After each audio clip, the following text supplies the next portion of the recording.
Сәлеметсіздер ме менің құрметті тыңдармандарым. Арнаға жазылып, мені қолдай отырыңыздар. Жаңа әңгіме. Күздің ақ жауыны басталғалы 2-3 күн болды. Жер бетіндегі тіршілік иесінің бәрі маужырап, ұнжырғасы түсіп, адам үйден, мал қорадан шыққысы келмей, әлі күннің суықтығына бой үйрете алмай бүрсеңдеп қалды.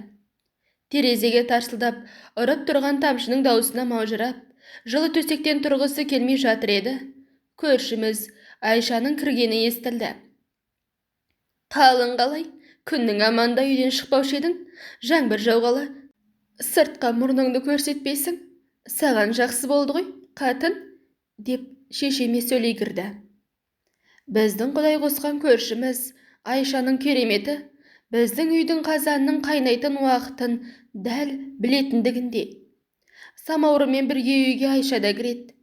Ең аз дегенде күніне 3 рет келіп, баптап отырып шайын ішіп, апама ауылдың жаңалығын айтып кетеді. Бүкіл жаңалықты біздің ауыл осы Айшадан естиді. Үйінің шаруасы бар, одан қалса біздің үйге кіріп сағаттап отыратыны тағы бар. Сонда ол жаңалықты қайдан естиді деген ой мені анда-санда мазалай бергесін. Анамнан сұрасам, Айшаның бар тірлігі ар үйден шай ішіп әңгіме тыңдау ғой. Ауылдың қатындарына не керек? Бос уақытты өткізу керек. Содан осы Айша келсе бәрі бар дәмдімізді қойып, өзі айтпақшы, баптап тұрып шай береміз де, өсек тыңдаймыз. Ал анау мынау әңгіме тарап, қатындар бір-бірімен у-шу бола қалса, бәріміз тағы осы Айшаны көреміз. Күнде әр үйге барғасын, көзі бар көретін, құлағы бар еститін. Және қатындардың өздеріне обал жоқ. Ішіне сыймай жарлайын деп отырған кезде Айша бара қалады. Іздегенге сұраған, ішіне сыймай тұрған әңгімесін жайып салады. Айналып келіп өзі айтқан әңгімеден өзі зардап шегеді. Бәленің бәрін тілден деп қазақ бекер айта ма? Деді. Бүгінде таң атпастан анама тисе келгеніне қарағанда, өзінің сөзімен айтқанда, сып-сібежей өсегі бар сияқты. Қыз-ау, үйде кім бар? Деді көңілі кезінде қыз деп қалатын әдетімен сыбырлай сөйлеп. Айжаннан басқа ешкім жоқ, ол да ұйықтап жатқан сияқты. Кел, төрлет, шайдан жаңа ғана демдедім, деді шешем. Көздің бір жақсы жері, бала-шағаның бәрі мектепте, еркек атаулының бәрі жұмыста. Рахаттанып отырып шай ішуге жақсы, деді Айша көңілденіп. Саған жақсы болса, бізге де жақсы. Таң атпастан көңілдісің ғой, деді анам әңгімеге тартып. Көңілді емеспін. Керісінше, мал құлағы саңырау демекші, естімеген елде көп. Өзімен кетсін, деп Айша жеңгеміз өз-өзімен біраз отырды. Дастарханға отыра сала, ойбай қатын, сен ештеңені естімегендей отырған кезде, бәленше түгенше деп әңгімесін бастайтын Айшаның бүгінгі өсегінің салмағы ауыр сияқты. Маужырап орнынан тұрғым келмей жатқан менің өзім басымды жастықтан жұлып алып, ас үйдегі екеуінің әңгімесіне құлақ түрдім. Кеше ғана тып-тыныш ауылдан не ести қойдың? Деді анам шыдай алмай. Перизат қайтып келіпті. Жібек қыздың бір жолата көшіріп алып келіпті. Қой, мүмкін емес, деді анам, Айшаның сөзін соңын тыңдамай. Перизат дегенге менің де құлағым елең ете қалды. Екеуміз 11 жыл мектепте бірге оқығанбыз. Перизаттың болашағына біз ғана емес, мұғалімдердің өзі үлкен үміт күтетін. Өйткені Перизат мектепті қызыл аттестатқа бітірген ең сұлу және осы ауылдағы ең бай адамның қызы. Бүкіл ауыл балалары жаздай мал мен балықшада жүрсе, Перизат 3 ай жазда шетелде, одан қалса аға әпкелерінің үйінде Алматыда болып келеді. Оған тең келетін қыз бұл ауылда болған емес. Мұғалімдердің өздері Перизатта біздің ауылдың атын шығаруға толық мүмкіндігі бар. Қай оқуда оқимын десе де білімі жетеді. Ал әкесі қай қалада оқытам десе де жағдайы бар, деп ашық айтатын. Бізде үлкендердің сөздеріне құдайдай сенетінбіз. Перизатты президент болмаса да ең азы министр болатын шығар деп қыздар өздері әңгіме айтатынбыз. Құдай берем десе бәрін үйіп төгіп бере салады ғой деп арасында күндеп те алатынбыз. Ал бүгін сол Перизатта ажырасып кетті деп отырмын Айша. Ой қатын, мен қашан өтірік айтып едім? Шын айтам, Перизат қайтып келіпті, бай үстіне қатын алыпты, деді Айша анамның сөзіне сенбей отырғанына күйініп. Қой, өтірік шығар, бәріміз білеміз ғой, күйеу баланың Перизатты қалай алғанын. 2 жылда не болып қалды оларға, сонша басқа қатын алатындай. Қой, жібектің басқа қызымен шатастырып отырған шығарсың, Айша. Сенбесең қой, адам сияқты саған әңгіме айтып отырған мен ақымақ екенмін, деді Айша өзіне сенімді үнмен. Апам орнынан тұрып кеткен сияқты, күбірлеп сыртқа шығып кетті. Айша, осы ел айтқанға сенбейтін болған ба? Әлде мен жібектің қыздарына ажырата алмайтын ақымақ болыппын ба? Деп өз-өзіне күбірлеп отырды. Апам мызылдатып самауырын көтеріп келді де, сен алар емеспін, таудай талап бергенше бармақтай бақ бер деп бекер айтпаған екен ғой. Перизат әлі жап-жас, бар жоғы 19-да. Онымен жаста Айжан әлі ұйықтап жатыр, оятпасаң тұрмайды. Күйеу баланың аты кім еді? Деді. Ішімнен Ержан-ағи дедім. Апамның қазіргі түрін анық көріп тұрғандай болдым. Апама бірдеңе ұнамай қалса, таза кеселерді жуып, алдартын тазалап, бір орынға отыра алмай кетеді. Ержан, деді Айша. Иә, Ержан мектеп директоры ғой қазір. Сынып жетекшілері болған. Қатыней, сен де жақсы біледі екенсің ғой ол жігітті. Енді осы ауылдың баласы. Айжандарға 10 мен 11-ші сыныпта жетекші болды ғой. Неге білмеймін? Көшіп кеткендеріне бар жоғы 1 жыл болды ма, болмады ма? Перизатқа обал болған екен.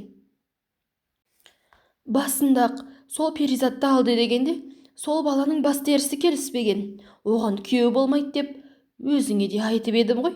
Айтқаным келді. Негізі қазақ бекер айтпайды, текті тексіз деп. Тексіз жерге барған қыздың оңғанын көргенім жоқ. Біз негізі жастар көреміз, бәленің бәрі үлкендерден. Сол Ержаннан менің 60-қа келген шалым сұлу, деді Айша күліп. Апам естіген хабарына әлі сене алмай отырған сияқты. Айша, қазіргі кезде махаббат деген тұрақсыз болып кеткен бе? Сол бала деген Перизаттың жолында жанын құрбан ете жаздап еді ғой. Не болды екен сонша? Әзәзілдің етегінде кеткен ғой. Әйтпесе, Перизаттан артық қатын алмағанына мен кепіл. Құрсын, бәріміз бала өсіріп отырмыз, күлетін жағдайымыз жоқ, деп Перизат туралы әңгімені тоқтатып, екеу ауылдың басқа жаңалықтары туралы айтып кетті. Мен енді әңгімелерін тыңдағым келмей, көрпемді басыма жауып алып, қалада қанбаған ұйқымды қандырайын деп шештім. Бірақ Айшаның әңгімесін ұмыта алмай, Перизат пен Ержан ойымнан кетпей қойды. Бұл оқиға қалай басталып еді? 9-шы сыныптың соңында сынып жетекшіміз бала күтіміне байланысты демалысқа кетіп, біз сынып жетекшісіз қалғанбыз.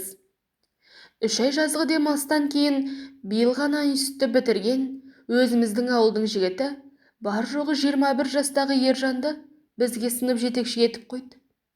Өзімізден 6-7 жас қана үлкендігі бар Ержанды ағай сыйлап жатқан біз жоқ. Өйткені ағайымыздың бойы біздің сыныптағы балдарынан қысқа болатын. Кейде олардың ортасында тұрса, ұстаздар емес, төменгі сыныптың баласы деп қалуға болатын. 2 жылда ағайдың күлгенін көрмеппін. Басын төмен салбыратып алып, жерден көзін алмаушы еді. Қыздар сыртынан басын көтермейді, жолындағысын қалай көреді екен, деп таңғалатын. Бойы ортадан төмен. Шағын денелі, Ержан ағайымыз ешкіммен сөйлеспейтін тұйық адам болатын. 2 жыл сынып жетекшіміз болған кезде біреумізге жайдан жай ұрсып көрген жоқ. Ұстаз ретінде өзін жақсы ұстайтын. Перизатқа да мектеп бітіргенше ерекше көңіл бөлді деп те айта алмаймын. Керісінше, сабақта тыныш отырмағанымыз үшін екеумізге күнделігімізге талай екіні қойып берген. Әйтеуір журналға қойылмағандықтан онша ренжи қоймайтынбыз. Сол ағай айдай сұлу Перизатты алыпты дегенді естігенде таң қалмаған адам қалмаған шығар ауылда. Мен бұл жаңалықты оқуға түсіп, қуанышым қойынмай сыймай ауылға келген кезде естідім. Мен жоқ болған 2 айда бүкіл ауыл үнді киноларындағы махаббаттан кем соқпайтын оқиғаның куәсі болғанын көрінеді. Басында Ержан алып қашып кеткен шығар. Содан Перизат қайтып келгеніне ұялған шығар деп ойладым. Бірақ қыздардың айтуына қарағанда Перизат өзі қашып кеткен. Артынан әкесі мен шешесі қуып барып, қайыршыға қызымызды бермейміз деп Перизатты күштеп алып кеткен көрінеді. Ал арасына түскен Ержанды Перизаттың әкесі кәмелет жасқа толмаған қызды алып қашқаның үшін сотқа берем деп қорқытып, Перизаттың кетпеймін дегеніне қарамай сүйреп әкетіпті. Содан Ержан Перизаттың үйінің алдына келіп, қыздарыңызды беріңіздер, бермесеңіздер мен үшін бұл өмірдің керегі жоқ деп өз-өзін атыпты. Ержанның өзін атқанын көрген Перизат, елдің бәрі Ержанмен алысып жатқанда қораға барып асылып қалады. Құдай сақтағанда ағасы көріп қалып, асылып тұрған жерінен құтқарып алған. 2 ғашықты ауруханаға дер кезінде жеткізіп, жандарын тірі алып қалған көрінеді. Содан 2 жақ ақылдаса келе, екеуін қосуды жөн санапты. Мен қаладан келген кезде ауылдың бәрі тойға дайындалып жатыр екен. Мен келді дегенде естіп, ертеңіне Перизат үйге келді. Шынымды айтсам, күйеуге тиген қыздың құлпырып кеткенін бірінші рет көруім. Перизаттың бұрынғы сұлулығы әшейін екен. Қазір менің алдымда тұрған пенде емес, қор қызы десем болады. Өз көзіме өзім сенбей, Перизат, бұл шынымен сенсің? Дедім. Айжан, қойшы, осы сенің қалжың бітпейді. Мен болмағанда менің әруағым дейсің бе? Деп сықылықтап күліп алды да, оқуға түскенмен құттықтап, тойда қыжылдас боласың деген ниетін айтты. Өзімен бірге мектепті жаңа ғана бітірген, тас лақтырып, маг ойнаған. 5-6 метр резинканы қалтамызға тығып алып, бұрыш-бұрышта әлгімізді созып жіберіп, үстінен секіріп жүретін Перизатқа ол мүлде ұқсамайды. Ержан ағай сияқты, ол да менен 5-6 жас ересек тәрізді болып көрінді. Мен одан ыңғайсызданып, Перизат менен ыңғайсызданып, жан құрбы болып өмірден өтеміз деген екеуміз 2 айдың ішінде бір-бірімізге жат болып қалыппыз. Айжан, қыз жолдас боласың ғой, екеуміз бұрында келісіп едік қой. Кім бірінші күйеуге шықса, екіншіміз қыз жолдас боламыз деп. Деді 8-9 сыныптарда оқып жүрген кездегі уәдемізді еске алып. Ой, ол кезде мен сенің Ержан ағаға тиетінді білген жоқпын ғой. Білгенде ондай сөзді айтар алдында ойланар едім, деп қалжыңына қалжыңмен жауап бердім. Екеуміз де күліп, ортамыздағы салқын ыңғайсыздық лезде сейілді. Перизат көңіліне алып қалма деп, ағайдан рұқсат сұрадың ба? Мына оңбаған Айжан мектепте қанымды ішіп еді, енді қыз жолдас болып келіп алыпты, десе қиын болады ғой. Бұрындағыдай 2 қойып та құрықталмайды, дедім. Жоқ, айтпайды, деді күліп Перизат. Ержан ағай демекші, мектепті бітірдік қой, ол енді саған ағай емес, деді. Ойбай, сонда көрген жерде Ержанчик, сәлем, дейін бе? Қой, айта алмайым. Сіздің күйеуіңіз тілімді жұлып алар, дедім көзімді бақырайтып. Перизат менің әр сөзіме күліп, Айжан, саған рахмет, мектеп бітіргелі күлгенім осы шығар, деді күрсініп. Күлкіден езу жимайтын Перизатқа не болыпты күлмейтіндей, дедім. Үйленген деген қиын екен. Мен ойлаппын, Ержан екеуміз ғана өмір сүреміз. Бізге ешкім керек жоқ. Екеуміз ғана бір-бірімізге қарап отырамыз деп. Қайдан? Деді тағы күрсініп. Перизат, ренжімеші. Сен ағайға 2 айдың ішінде қалай тиіп кеттің? Әлде маған айтпай жасырын жүріп жүрмедіңдер? Дедім кешеден бері басым қатқан сұрақтың жауабын білу үшін. Жоқ, жүрсем сен білер едің ғой.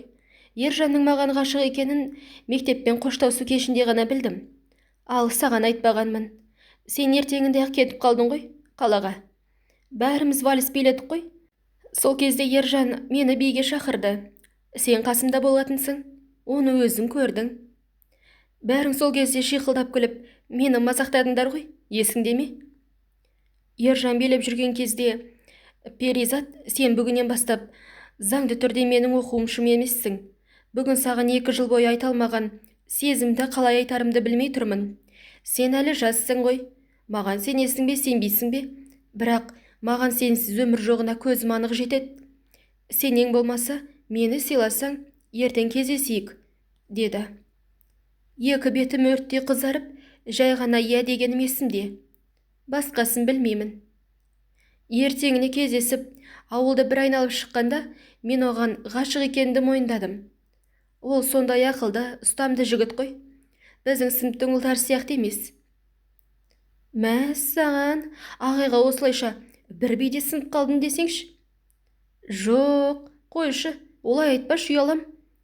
Мақұл, кейін бір оңашада бәрін айтып бересің. Мен одан да тойға не киетінді ойластырайын, дедім де, ойымда жігіт жолдас деген түсіп кетіп, Перизат, ойбай қорқам, жігіт жолдас мектептің бір ағайы болып жүрмесін, дедім. Қорықпа, қасыңда мен бармын ғой, қандай жігіт болса да, деді күліп құрбым. Перизаттың әкесі кенже қызының тойын толығымен өзі көтеріпті. Ол той барған дарманда, бармаған дарманда дейтіндей дүркіреп өтті. Қызығы мен шыжығы қатар жүретін қаладағы студенттік өмірге үйреніп, өзімізше қалалық бола алмасақ та, ұқсап бағып, 1-ші курсты бітірдік. Қаланың тас асфальтына біз өкшемізді тықылдатып жүруге үйреніп қалғанбыз ба? Әлде үлкен қаладан кейін ауыл тым көзге қораш көрініп қала ма? Әйтеуір бұрқыраған шаңына мұрнымызды тұжырайтып, үйімізге келіп кетеміз. Шай үстінде апамнан ауыл жаңалықтарын сұрап едім. Қызым, сен естімеген шығарсың. Перизаттар көрші ауылға көшіп кетті. Ержан ағайларыңды сол ауылға мектеп директоры етіп сайлапты, деді. Апа, Ержан ағайдың жасы директор болуға жарай ма? Менің білуімше мектеп директоры деген жасы келген ағай немесе апай болатын сияқты еді. Шырағым, қайнатаң ауданның әкімі болып тұрса. Сенің жасыңа кім қарайды? Өзі де пысық жігіт қой, деді. Жас отбасының өсіп өнуін дұрыс деп санасам да, Перизаттың ауылдан көшіп кеткені бір түрлі екен. Мен үшін ауыл мен Перизат бір ұғым болып қалған сияқты. Былтыр той алдындағы қыдыруда жүрген кезімізде, оқуға барасың ба деген сұрағыма Ержан жібермей отыр. Бәрібір саған жұмыс істетпеймін, басыңды қатырып не қыласың деді, деген бір түрлі дауыспен. Ішімнен қарсы болсам да, өздерің білесіңдер, енді сенің қой дейтін қожайының бар, деп қалжыңға айналдыра салғанмын. Жазғы демалыста жүрген кезде сол баяғы Айша келіп, Перизат ұлы босанғанын айтып, сүйінші сұрап кеткен. Перзентханадан келгесін сәби 40-нан шықсын дедік. Одан сыныптастардың бәрі жиналып барайық дегенде көлік таппадық. Сөйтіп, уақытты созып жүргенде оқу басталып кетті. Перизатты көре алмай қалаға кетіп қалдым. Енді естіп отырғаным мынау. Барып біліп келсем бе? Әлде өзі менің демалыста екенімді білсе, келетін шығар. Қалай істегенім дұрыс? Деп араунап, бераунап, жаңа ғана мамықтай төсегім, тастай батып кеткесін, сүйретіліп орнынан тұрдым. Ас үйде шай ішіп отырған екеуімен басымды изей амандаса, сыртқа шығып кеттім. Айша әйтеуір тоқтатып үлгермей қалды. Айша кеткенше үйдің артындағы бастырманың астында отырдым. Апам біраз уақыттан соң далаға шығып, Айжан, шайыңды ішсеңші, жаңбырдың астында не істеп отырсың, деді. Айшаның кетуін күттім. Перизат туралы айтқанын естідім. Соны сөз қылмасын деп күтіп отырдым. Мен де әлі сен алар емеспін. Рас болса, қайран қыз қор болдау. Бірақ негіз Айша өтірік айтпайды. Құрысын, шайыңды іш. Апа, барып жағдайын білейін десем, бір өсек тыңдағысы келген, қызық көргісі келген адамдай болам ба деп ойлап тұрмын. Ал бармайын десем, естіп тұрып келмеді ме? Деме, не істесем екен? Білмейм, шырағым. Кішкене есін жинасын.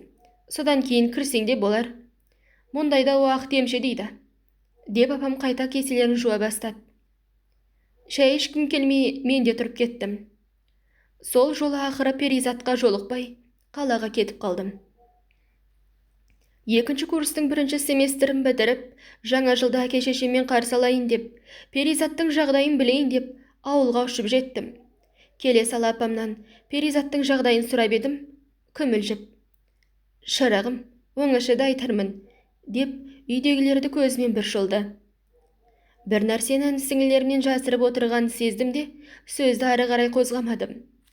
Кенже сіңлім анам екеуміздің әңгімемізді естіп қойса керек: «Айжан әпке, сіздің құрбыңыз Перизат жынданып кеткен екен», деді. Анам: «Қайдағы бәлені қайдан айтасың сен осы? Кім айтты саған ондай өсекті?» деді ашуланып. Сіңлім апама таңғала қарап: «Апа, осы жақында ғана Айша тәте екеуіңіз Перизатты жынданып кетіпті деген жоқсыздар ма? Енді келіп кімнен естідің деп ұрысқаныңыз қалай?» деді. Апам не айтарын білмей сасып қалды да: «Осы сен неге үлкендердің әңгімесін тыңдайсың? Бала болып жайыңа жүрмейсің бе?» деп ашулана бастағанын көріп, дереу қаладан әкелген базарлығымды сөмкемнен шығарып, елдің назарын басқаға аудара бастадым. Бағанадан бері сыйлықтарын күтіп отырған бауырларым у-шу болып, өздерінің тапсырған заттарын әкелгеніме қуанып, сыйлықтарын ала салып, бөлмелеріне кетті. Апам іні-сіңлілерімнің көңілін тауып жатқан кезде шайын қайта қайнатып, демдеп, мені күтіп отыр екен. Өзінің қылығына ұялып отырған сияқты. Мен де дастархан басына отырысымен: «Мана Балжанды қараш, сөз тыңдап жүргенін. Айшада балашаға отыр демейді. Менің де оңар қылығым жоқ. Соның сөзін тыңдап жүрген», деп ақтала бастады. «Апа, Балжан не айтып отыр? Перизатқа не болды?» Шырағым, саған талай айтып жүрмін ғой. Әйел заттың бағы байында деп. Енді қараш, қаршадай қыздың қор болғанын. Перизат адам баласын көргісі келмей, бөлмесінен шықпай жатып алған көрінеді. Міне, келгеніне 2-3 ай болып қалды ғой. Бір адам Перизатты көрген емес. Жібек сорлы жиенін бағып, қызын аштан өліп қалмау үшін қадағалап, қасықтап тамақ беріп жүр екен. Керек десең, дәретханаға тек түнде шығады дейді. Соны шай үстінде сөз еткенбіз. Бәлекеттің естіп жүргені сол», деді ақталған түрімен. Мен не деймін?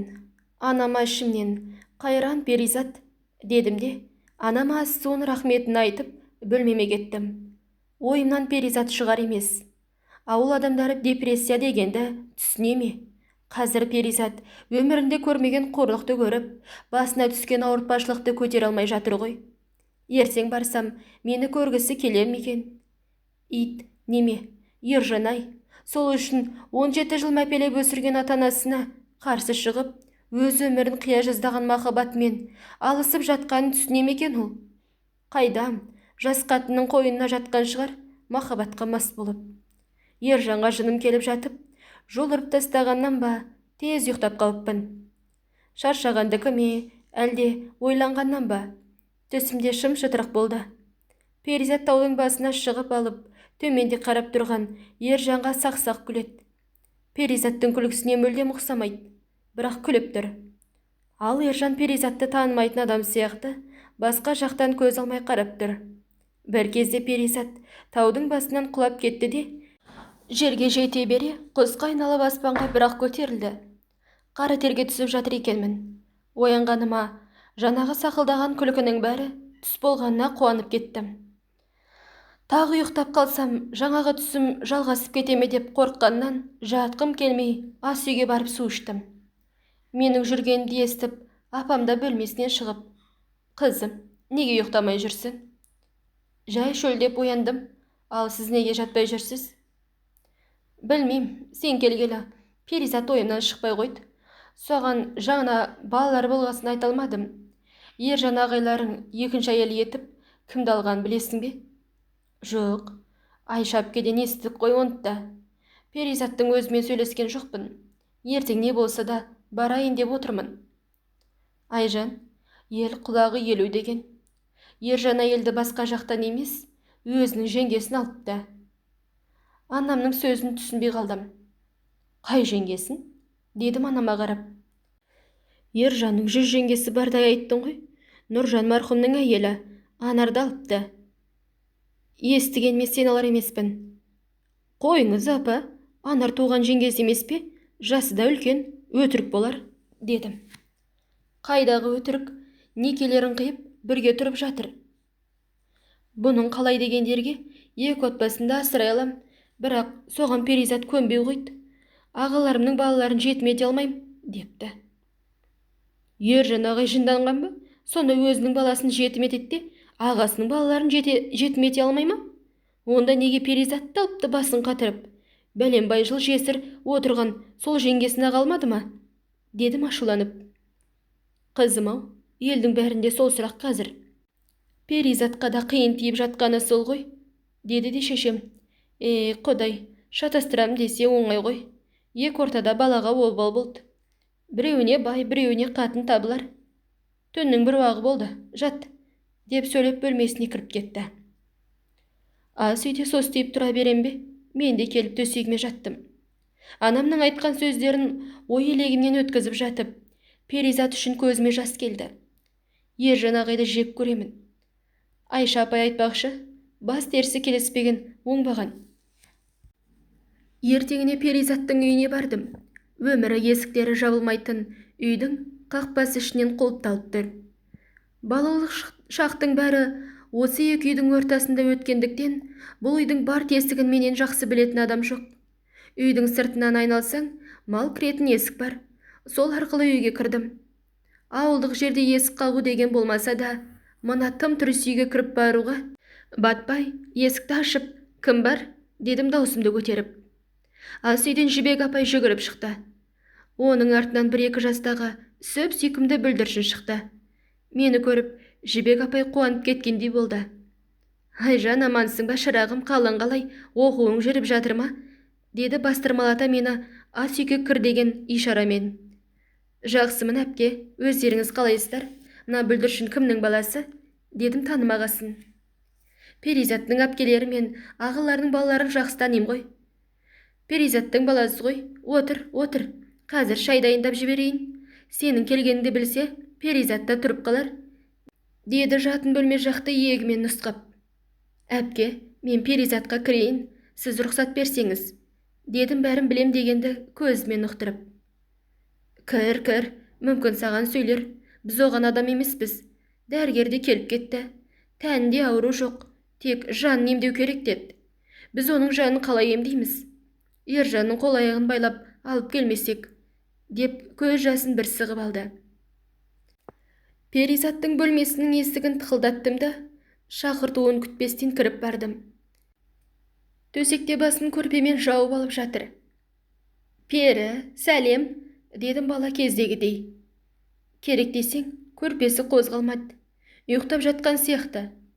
Қасына жақындап барып, көрпесінің сыртынан жайлап оята бастадым. Бірақ бір тірі адамның белгісі жоқ. Өз ойымнан өзім шошып кеттім де, көрпесін жұлып алдым. Бір уыс, кішкентай кемпір жатыр төсекте. Шошып кеттім. Еріксіз даусым шығып кетті. Хор қызындай сұлу Перизаттан жұрнақта қалмаған. Адам ауырса, әруақ деп бекер айтпайды екен. Артқа шегініп кеттім. Неге екенін білмеймін. Көрпесін үстіне лақтыра салдым. Біреу келді-ау, менің үстімдегі көрпемді аштау деген Перизат болмады. Сол бүк түскен қалпы қозғалмастан жата берді. Кішкене бойымдағы үрей кеткесін қасына жақындадым да, жүрелеп қасына отырдым. Перизат, көзіңді ашшы, мен Айжанмын, дедім. Айжан деген дауысты естіді ме, әлде менің жуық арада кете қоймайтынды білді ме? Көзін жайлап ашып, бетіме қарады. Көзінде нұр қалмаған.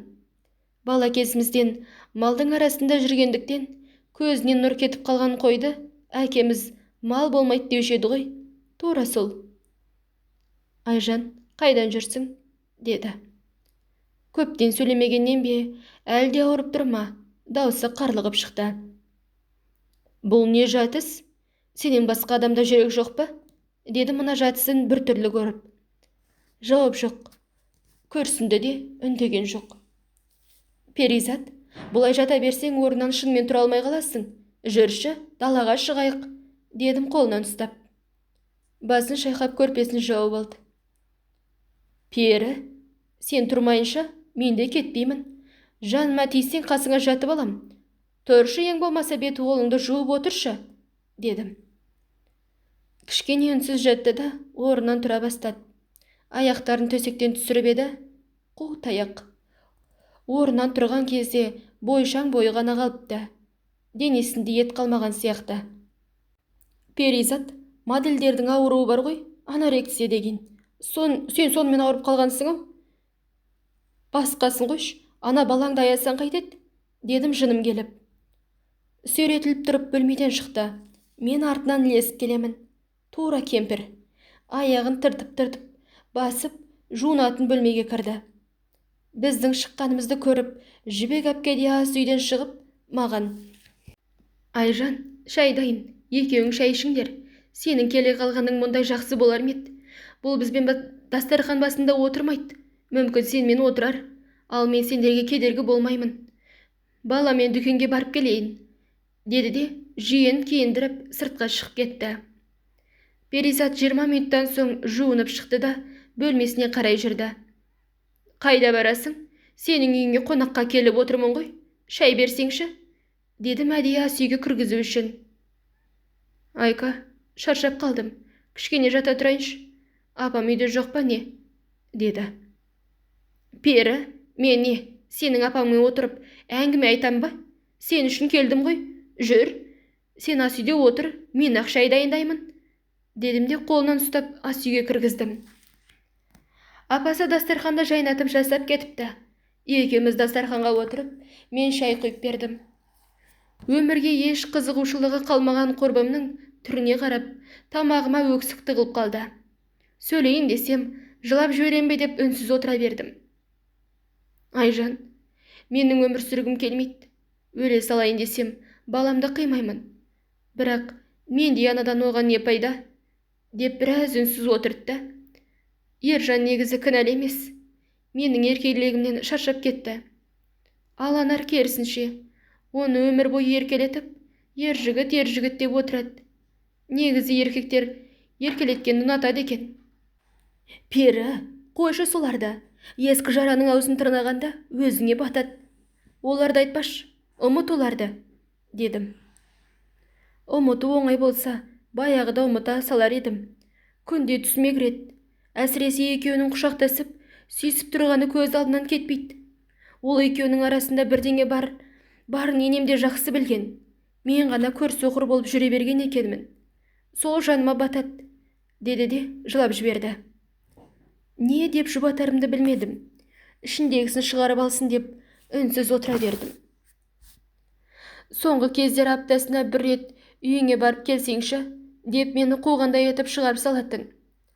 Ойымда ештеңе жоқ, баламды алам да үйге кетемін. Апам мен әкем мәз, күйеу бала жақсы адам ғой деп. Сөйтсем, олар өздеріне жағдай жасайды екен ғой. Соңғы кездер Ержанның жеңгесіне көзқарасы қатты өзгеріп кеткен.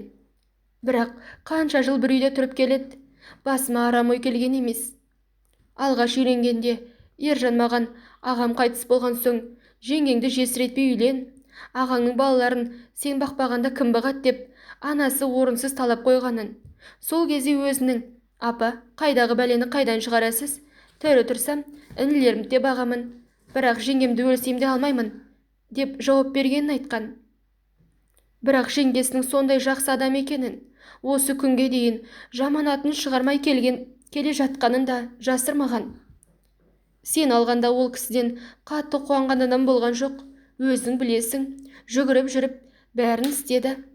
Сондықтан мені сыйласаң, жеңгемді ренжітпе, деген. Мен сол айтқанын істеп, тәте деп жүре беріппін. Ал олар мені 1 жыл бойы алдаумен келіпті, деп кішкене отырды да, бүкіл әлемге қарсы шығып, азамат деп дегендегі істегені мынау болса, бұл өмірде кімге сенуге болады? 2 жылда маған деген сезімі қайда кетті? Білмейм, дедім ішімнен. Шынымен, өзінің өмірін қия жаздаған жігіттің махаббаты қайда кетті? Әлде махаббат деген тұрақсыз бола ма? Мен де үнсіз, Перизат та үнсіз отырып қалдық. Айжан, келгеніңе рахмет, деді де тағы үнсіз қалды. Пері, бірдеңе жесеңші, мына түрінен адам шошиды. Бүйтіп жата берсең аштан өліп қаласың ғой. Сүлеймен патшаның сақинасында бұл да өтеді деп жазылып тұрады екен. Сол сияқты бұл күнде өтеді, деп көңілін басқаға аударуға тырыстым. Ештеңе шықпады. Жаны жоқ. Құрбымның құрсүлдері ғана қалған сияқты. Ауылға келген сайын Перизатқа кіремін. Бірақ жылдан жылға айдай ауру шөгіп, кішірейіп, сол дертінен шыға алмады. Ержанның сатқындығын кешіре алмады. Кейіннен мені мүлдем танымайтын болды. Тек басын изеп амандасқаны болмаса, адам бетіне қарамайтын дертке шалдықты. Әкесінің апармаған дәрігері қалмады. Апамның айтуынша, адамның тәнін емдеуге болады, ал жан емдеу тек құдіретті Құдайдың ғана қолында. Осымен әңгіменің соңы. Құрметті тыңдарман, сіздерге әңгіме ұнаса, арнама жазылып, міндетті түрде арнаға жазыла кетіңіздер. Сіздерден сұранам. Және де күнде бір жаңа әңгіме оқып беруге тырысам. Сау сәлематта болыңыздар.